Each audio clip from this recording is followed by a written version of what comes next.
இந்த காலங்களிலும் அதோட வசனத்தை நாம் தியானிக்கலாம். வேதத்தை நான் படித்து தியானித்து கொண்டிருக்கும்போது ஆவியினால் நிறைந்து the apostles live in the spirit. அதாவது ஆவியினாலே அவர்கள் தங்களுடைய வாழ்க்கையை ஜீவியத்தை நடத்தி கொண்டிருக்கிறார்கள். அதனால் மற்ற காரியங்களெல்லாம் கவனிக்கவில்லை நாம் எடுத்துக்கொள்ளக்கூடாது, எடுத்துக்கொள்ள முடியாது. எப்படி நாம் வீட்டுக்கு கீழே ஒரு கூரை கீழே ஒரு வீட்டுக்கு கீழே வசிக்கிறோமோ அதுபோல ஒரு சில கர்த்தருடைய பிள்ளைகள் புதிய ஏற்பாட்டில் அவங்களுடைய ஜீவியமே live under the spirit.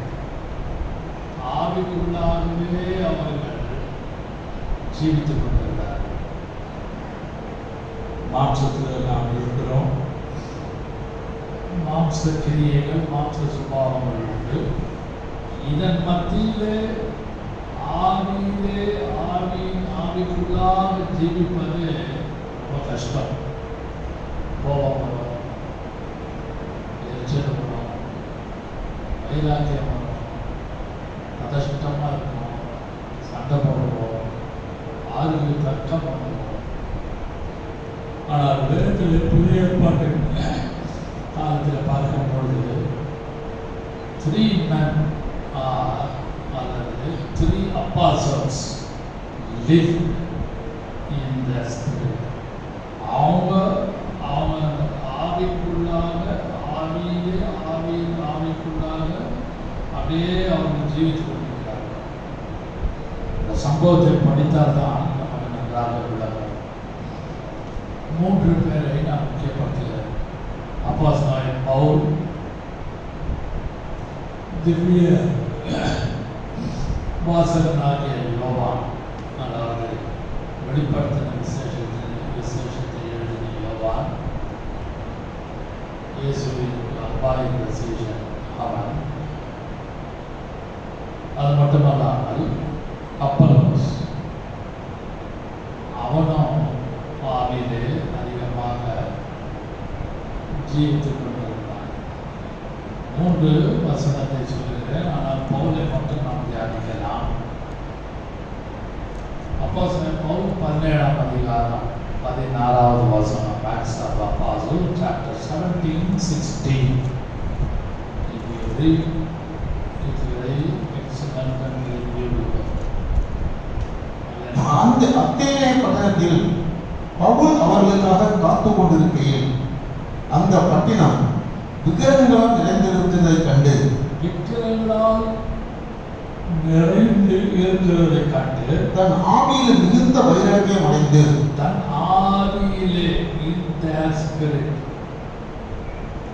நமக்குள்ள ஒரு ஆவி இருக்குதுங்க. எல்லாருக்கும் வஞ்சிக்கிற ஆவி, ஏமாத்துகிற ஆவி, புறம்புறுத்துகிற ஆவி, எத்தனையோ ஆவி நமக்குள்ள இருக்குது. இதன் மத்தியில் பரிசுத்த ஆவியானவரும் வாக்குக்கு அடங்காத பெருமூச்சோடு நம்மோடு அவர் போராடி கொண்டிருக்கிறார். ரோமர் 8ஆம் அதிகாரத்தை நம்ம வாசிக்கிறோம். 8:26 வாசிக்கிறோம். கவனிங்கள், coming to the point. Paul ஆவியிலே என்ன பண்ணினார்? அந்த 17 ஆவியிலே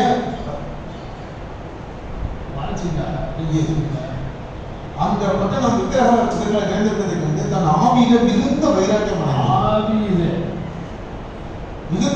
அடைந்தான். ஆவியிலே அவன் பக்தி வைராக்கியத்தை அவன் காண்பித்தான். ஏன்னா he lived in that spirit. விளங்குவதெல்லாம் பேசுகிற ஒவ்வொருத்தரும் ஒரு ஆவி இருக்கு. என்ன இப்படி பேசுகிறாங்க, இப்படி நடக்கிறாங்க, கூட யோசிக்க மாட்டாங்களா? இவ்வளோ கேவலமாக பேசுகிறாங்க, புறம்புறி தெரிவிக்கிறாங்க, நம்மளை பற்றி இப்படி பேசுகிறாங்க. கொஞ்சம் கூட யோசிக்க, அது ஒரு ஸ்பிரிட், ஆவியிலே. அது போல பவுல் ஆவியிலே என்ன பண்ணலாம், மிகுந்த வைராக்கியம் அடைந்து. வைராக்கியம் அடைந்து. இரண்டாவது ஒரு நபர் யாருன்னா யோவான். வெளிப்படுத்தல் 1ஆம் அதிகாரம் 10ஆம் வசனம். Revelation chapter 1:10. Revelation chapter 1:10. வெளிப்படுத்தல் 4ஆம் அதிகாரம் 10ஆவது வசனம். கர்த்தருடைய நாளில், கர்த்தருடைய நாளிலே ஆவிக்குள்ளானேன். ஆவிக்குள்ளானேன். அப்பொழுது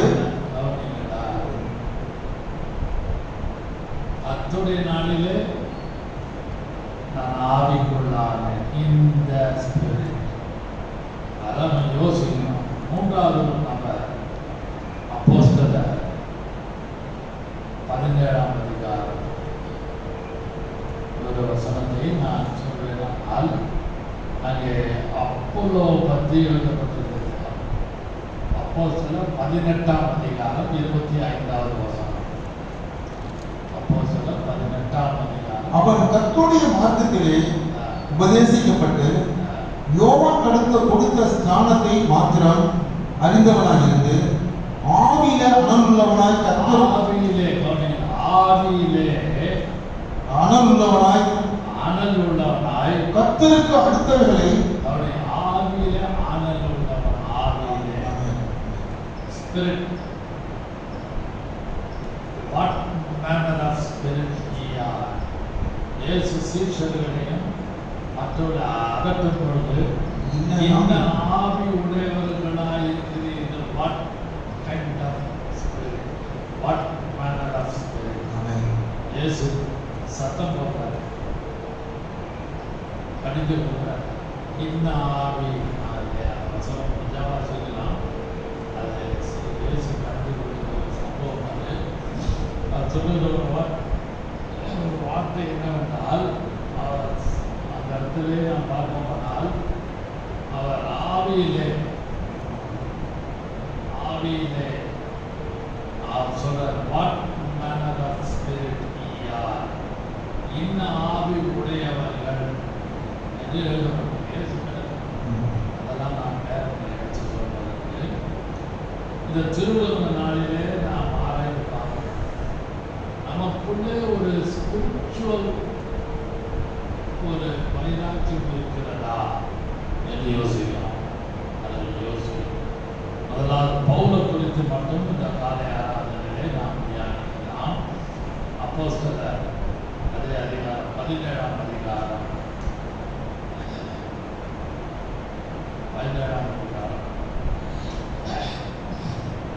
16வது வசனம் வாசியுங்கள். அத்தேனே பட்டணத்தில் பட்டினத்தில் பவுல் அவர்களுக்காக காத்து கொண்டிருக்கையில் அந்த பட்டினம் விக்கிரகங்களால் நிறைந்திருக்கிறதை கண்டு விக்கிரகங்களால் நிறைந்து காணப்படுகிறது.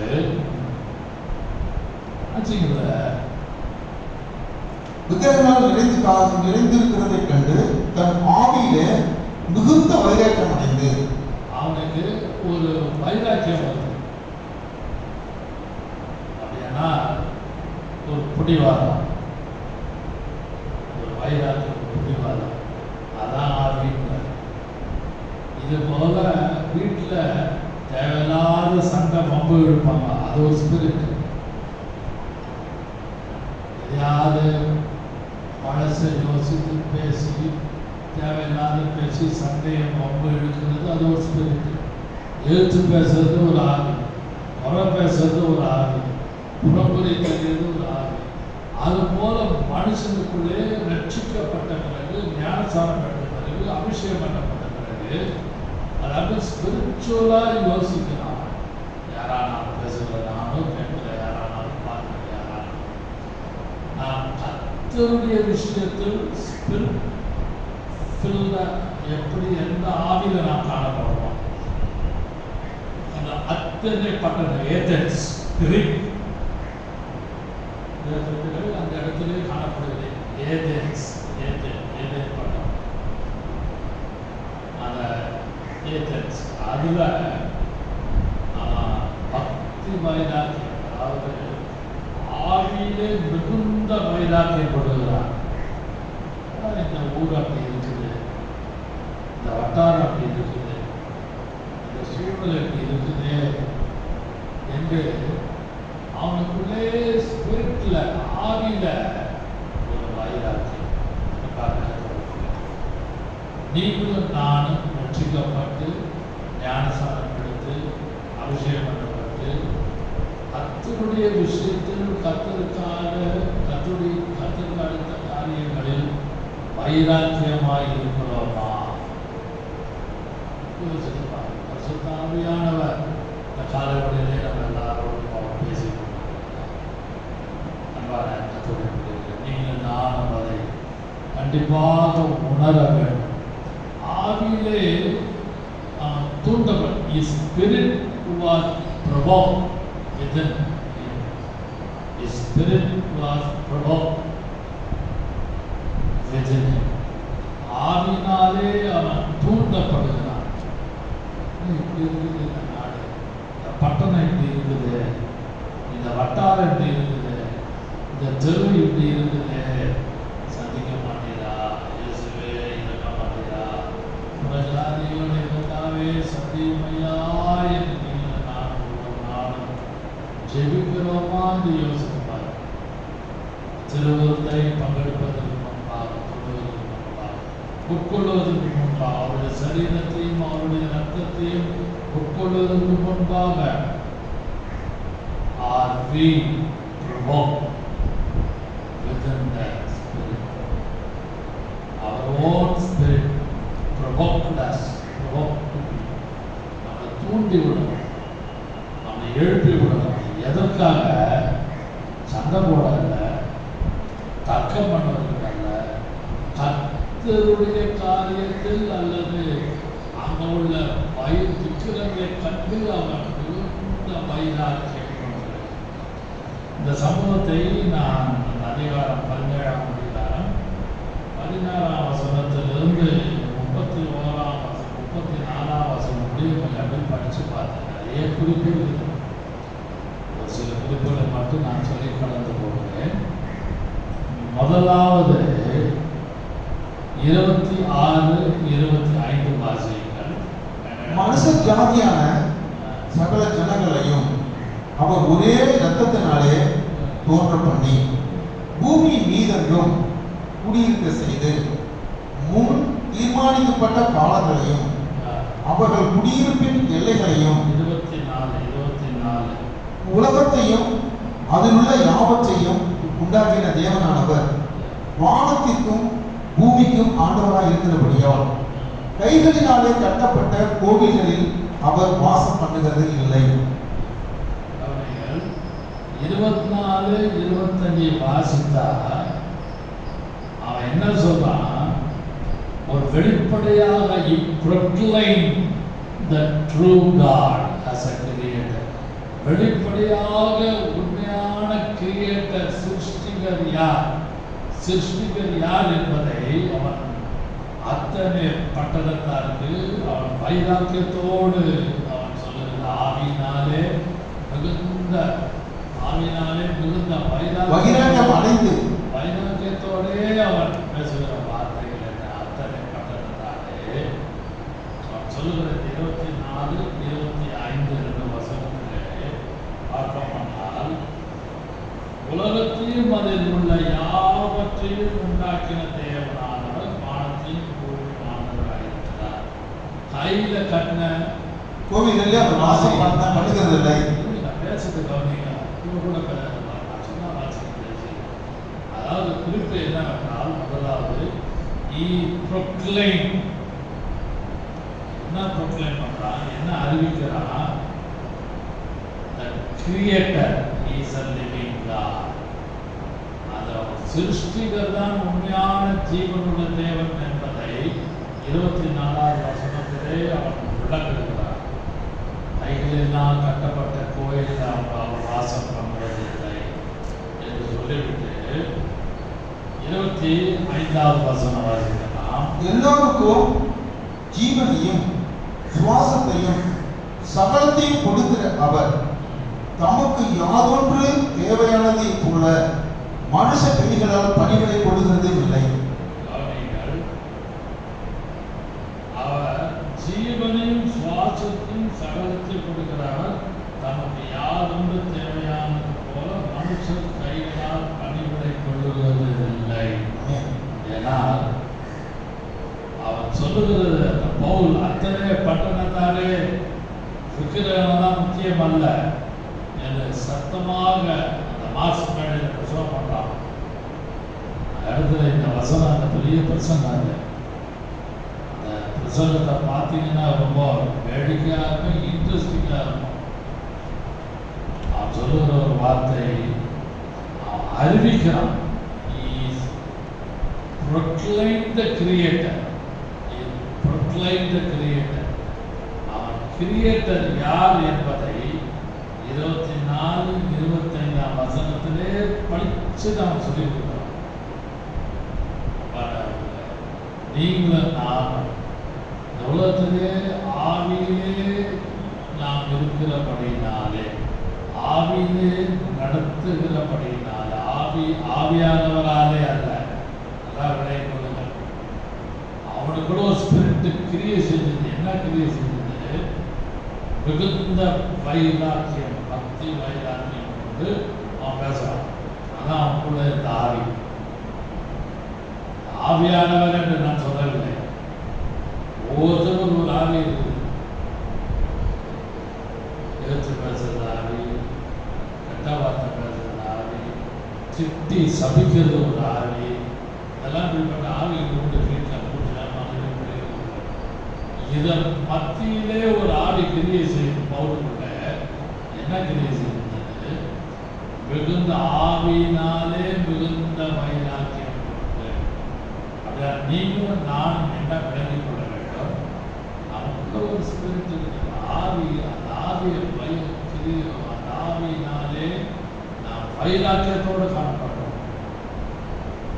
நான் இப்படிதான் இருப்பேன், இதுதான் ஜீவனுள்ள தெய்வம், இவர்தான் ரட்சகர், இவர்தான் ரட்சகர், இவர்தான் ரட்சகர் என்று ஆவியிலே நாம் தூண்டப்பட்டு மற்றவர்கள் சொல்வதற்கு ஆயத்தமாக இருக்க வேண்டும். அதையாக பவுலும் செய்து கொண்டிருந்தார்.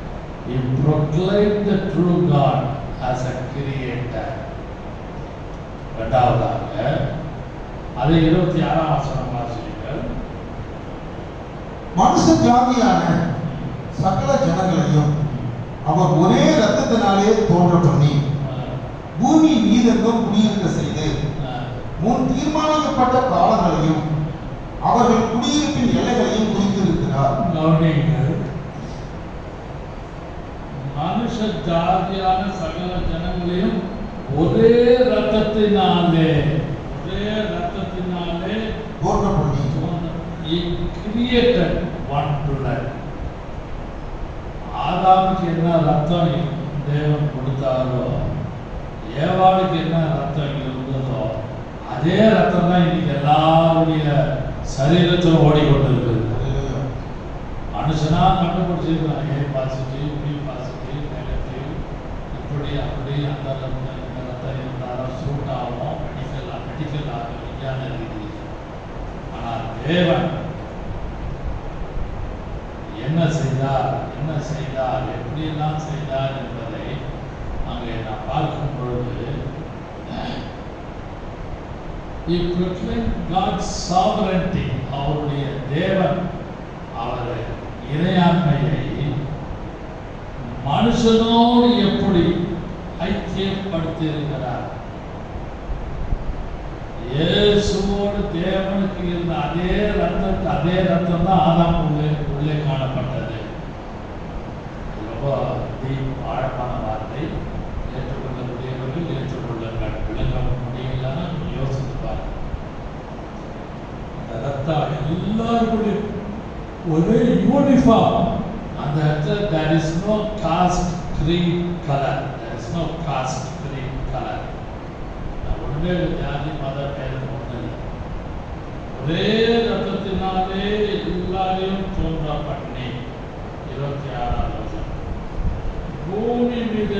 குடியிருக்க செய்து முன் தீர்மானிக்கப்பட்ட காலங்களையும் அவர்கள் நீங்க எங்க பிறக்கணும், எந்த இடத்துல நீங்க போய் குடியேறணும், எந்த இடத்துல குடுத்தனம் நடத்தணும், குடும்பம் நடத்தணும், எந்த இடத்துல நீங்க வசிக்கணும், what is your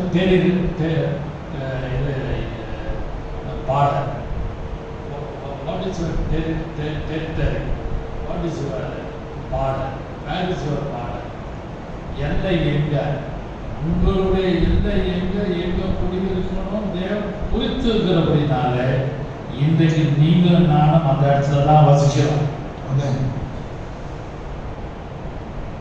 Think about our territory, think about our living border, நம்மளுடைய எல்லை, நம்மளுடைய வீட்டு வாசப்படி எல்லாம் யோசிப்பாங்க. முன் தீர்மானிக்கப்பட்ட எல்லையை நமக்கு குறிச்சிருக்கிறார். அவர் குடியிருக்கிற எல்லைகளை குறித்திருக்கிறார். இன்னாருடைய குடும்பம், இத்தனை பிள்ளைகள், இவர்களெல்லாம் இந்த இடத்துல இந்த வீட்டுல இத்தனை வருஷ காலங்கள் குடியிருக்க வேண்டும் என்று குறித்தபடினாலே நாம் அங்கே வாசம் செய்கிறோம். அல்லேலூயா.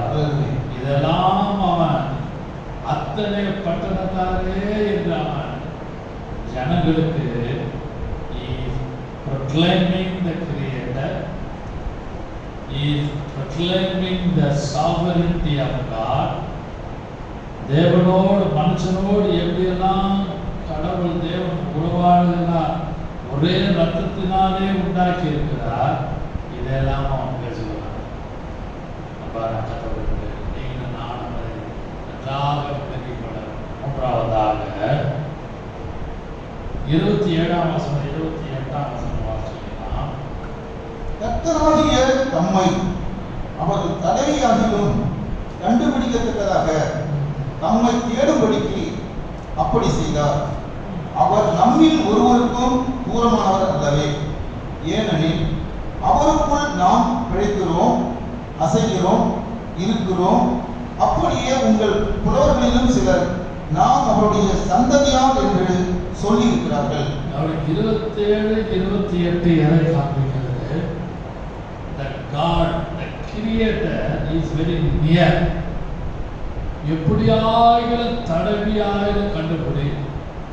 வீட்டில் கரண்ட் கட் ஆயிடுச்சுன்னா மெழுகுவர்த்தி தேடுவோம், ரெண்டாவது தீப்பெட்டி தேடுவோம். எல்லாம் அந்த இடம் தெரியும் நமக்கு மனசுல. தீப்பெட்டி இந்த இடத்துல இருக்குது, மெழுகுவர்த்தி இந்த இடத்துல இருக்குது, இந்த இடத்துல லைட்டர் இருக்குது, அதே கிச்சனில். ஆனாலும் இருட்டில் இப்படி கையை அப்படி வச்சு தடவி அந்த ஃபீலிங், அந்த தடவி பார்த்து அந்த தீப்பெட்டி மெழுகுவர்த்தி எடுத்து கொடுத்துருவோம்.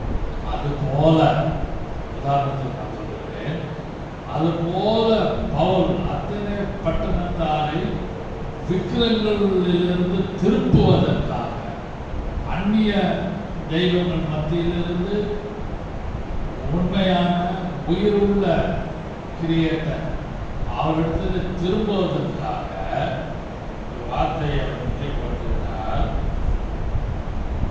அவர் தடவியாயிலும் கண்டுபிடிக்கத்தக்க தம்மை தேடும்படிக்கு அப்படி செய்தார். ஒரு கதை நமக்கு தெரியும். யானை வேற யானை எப்படி கண்டுபிடிக்குது, தடவி பார்த்து காலத்தும் நானா சுருடலாம். அது அந்த சம்பவம் நமக்கு நல்லா தெரியும். அது போல ஏறக்குறைய அது போல எப்படியாவது தடவியாயிலும் தேடும்படி அப்படி செய்தார். அவர் நம்மை ஒவ்வொருவருக்கும் தூரமானவர் அல்லவே. God is very near. ஓ அத்தனை பட்டணத்தாரே, இதெல்லாம் அவனுக்கு என்ன எப்படி வருது? ஆவியினாலே அவன் வைராக்கியம் கொண்டு, ஆவியினாலே அவனுக்கு ஒரு வைராக்கியம் வருது. உங்களுக்கும் எனக்கும் ரட்சிக்கப்பட்டு ஞானஸ்நானம் எடுத்து அபிஷேகம் பண்ணப்பட்ட நீங்கள் நானும் கர்த்தருடைய விஷயத்தில், கர்த்தருக்கு அடுத்த விஷயத்துல வைராக்கியமாக இருக்கிறோமா யோசிக்கணும். அதுக்குன்னு எல்லாத்தையும் தூக்கி எறிஞ்சிடணும், எல்லாத்தையும் தள்ளி வைக்கணும், குடும்பத்தை தள்ளி வைக்கணும், பிள்ளைய தள்ளி வைக்கணும், மனைவி தள்ளி வைக்கணும், ஒரு துறவி மாதிரி இருக்கணும்னு வசனம் சொல்லலை. Don't be like a hermit, ஒரு துறவி போல காணப்படணும்னு வசனத்துல இங்கே அப்படி இல்லை. ஆவினாலே வைராக்கியத்தோடு நான் இங்கே இருக்கிறேன், அதுதான் முக்கியம். பவுல் சொல்லுகிறார், he is pointing out the creator through the spirit, through his spirit. அவனுடைய ஆவினாலே அவன் வைராக்கியம் கொண்டு அவன் என்ன சொல்லுகிறான், இதுதான் உண்மையான கடவுள், இவன்தான் உண்மையான தேவன். எப்படியாவது தடவியாக கண்டுபிடியுங்கள், அவர் தூரமானவர் அல்ல, பக்கத்துல இருக்கிறார். அல்லேலூயா. இன்றைக்கு பரிசுத்த ஆவியானவர் இயேசு கிறிஸ்து புறஜாதிகள் மத்தியிலும் இயேசுவை ஏற்றுக்கொள்ளாத யாரானாலும், வாலிபர்களோ பிள்ளைகளோ, வாலிப பிள்ளைகளோ, பெரியவர்களோ, சிறியவர்களோ, நடுத்தர வயது யாரானாலும், யாரும் இயேசு பக்கத்தில் இருக்கிறார். உங்களுக்கு வேண்டிய ஆறுதலையும் சமாதானத்தையும் நிம்மதியும் சௌக்கியத்தையும் மன சந்தோஷத்தையும் இயேசு சாமி தாமே கட்டளையிடுவாராக. அல்லேலூயா. இன்னும் ஒரு வார்த்தை நான் சொல்வேனால், 27, 28 பார்த்தோம். மூன்றாவது குறிப்பாக இஸ் வெரி நியர், அப்படிப்பட்ட நியராக பக்கத்தில் இயேசுவுக்கு இயேசு ஏற்றுக்கொள்ளாமல் மனம் திரும்ப வேண்டும். வாசிக்கலாம் 17ஆம் அதிகாரம் 30ஆம் வசனம். அறியாமை உள்ள காலங்களை தேவன் காணாதவர் போல் இருந்தார். கவனிங்கள், God was wrinkled in the times of ignorance. God was wrinkled in the times of ignorance. இயேசு அல்லது தேவன் அறியாமை உள்ள காலங்களிலே ஒரு காணாமல், எனக்கு தெரியல, தெரிஞ்சுதான் நான் ஏற்றுக்கொண்டிருப்பேன். அப்படியானால் கர்த்தரும் நமக்காக இறந்து வராமல் தெரிஞ்சுக்கிட்டு வைராக்கியத்தோடு ஏற்று நிற்போமானால் அவர் காரியங்களை வேற மாதிரி அறியாமை உள்ள காலங்களில் தேவன் காணாமல் போவது. ஏன் பவுல் அங்கே வைராக்கியம் ஆவினாலே வைராக்கியம் கொண்டான் என்று பார்க்கும்போது, அறியப்படாத தேவன் ஒரு பேர் இருந்தது. அவன் வச்சுக்கிட்டான். அதை பார்த்தீங்கன்னா நல்லா, அறியாமல் உள்ள காலங்களில் தேவன் காணாமல் போல் இருந்தார் என்று சொல்லும் பொழுது 23ஆம் வசனத்தில் அங்கே அறியப்படாத தேவனுக்கு இது எழுதிருக்குது. அதை மைண்ட்ல குறிச்சுக்கிட்டான் பவுல். ஆவியினாலே அதை வைராக்கியத்தோடு, பக்தி வைராக்கியத்தோடு அதை பார்த்து அந்த பலிபீடத்தில், அந்த புறஜாதியாருடைய பலிபீடத்தில் என்ன இருக்குது, அறியப்படாத தேவன், அறியப்படாத தேவன் ஒரு வார்த்தை. அன்பான கர்த்தருடைய அறியப்படாத தேவனை குறித்து அறிவுள்ள தேவனை நீங்கள் கண்டுபிடிக்க வேண்டும் என்று அவன் குறிப்பாக பேசினான். அல்லேலூயா. அன்பான கர்த்தர், அறியாமல் உள்ள காலங்களில் தேவன் காணாத போல காணப்பட்டார். இப்பொழுதோ மனம் திரும்ப வேண்டாம். அத்தனை பட்டணத்தாரே, இது வரைக்கும் உங்களுக்கு அறியப்படாத தேவன் ஒண்ணுமே தெரியல. இப்பொழுது நான் எல்லாம் சொல்றேன். கிரியேட்டரை பத்தி சொன்னான், ரட்சகரை பத்தி அவன் சொல்றான், எல்லாரும் ஒரே ரத்தத்தினாலே உண்டாக்கப்பட்டிருக்கிறோம் என்று சொன்னான். இதெல்லாம் ஆவினாலே அவன் வைராக்கியத்தோடு பிரசங்கம் செய்தபடினாலே மனம் திரும்பு. இது 4வது. அறியாமல் காலங்களில் காணாமல் இப்பொழுதோ எல்லாரும் மனம் திரும்ப. 5வது கடைசியாக ஜட்ஜ்மெண்ட், நியாயத்தில் 31ஆவது வசனம். மேலும் ஒரு நாளை குறித்திருக்கிறார், அதிலே அவர் தாம் நியமித்த மனுஷனை கொண்டு பூலோகத்தை நீதியாய் நியாயம் தீர்ப்பார். He will judge. நியாயம் தீர்ப்பார். அந்த நியாய தீர்ப்பிலே நீங்கள் நானும் பங்கு பங்கெடுக்காமல் கர்த்தர் நம்ம கற்றுத்தான கூடி அதிலிருந்து நீங்கள் நானும் பாஸ் பண்ண வேண்டும். Something like examination.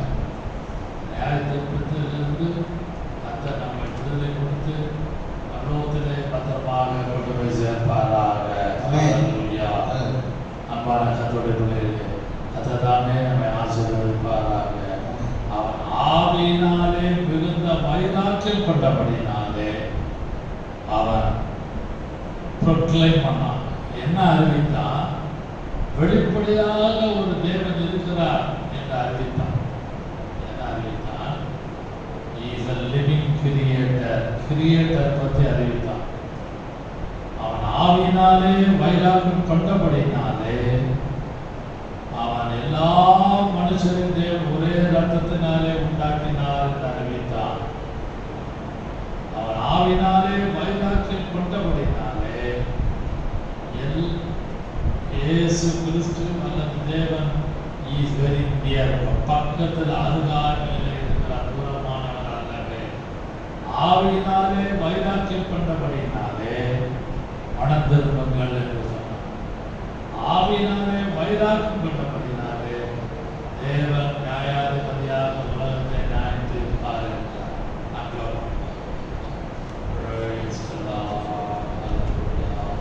அன்பின் பிதாவே, நாங்கள் தாழ்த்துக்கு சமத்தவர்களோம். ஆவியிலே நாங்கள் அதை உணர, ஆவியினாலே கர்த்தாவே அந்த 3 பேர், 3 apostles live in the spirit. அவங்களுக்குள்ளே கொடுக்க இருந்த ஒரு ஆவியிலே அவர்கள் காணப்பட்டது போல 3 கர்த்தருடைய பிள்ளைகள் இருந்தால் பவுலை குறித்து ஞானிக்கக்கூடிய கிருபை நாங்கள் கர்த்தாவே உலகம் முழுவதும் விக்கிரங்களால் நிறைந்திருக்கிறது. அதிலே பக்தி வைராக்கியத்தோடு நாங்கள் நிதானத்தோடு யோசனையோடு ஞானத்தோடு உடைய சத்தியத்தை விளங்க பண்ண எங்களுக்கு கிருபை செய்கிறார். இயேசுவின் நாமத்தோடு பிதாவே. ஆமென். ஆமென்.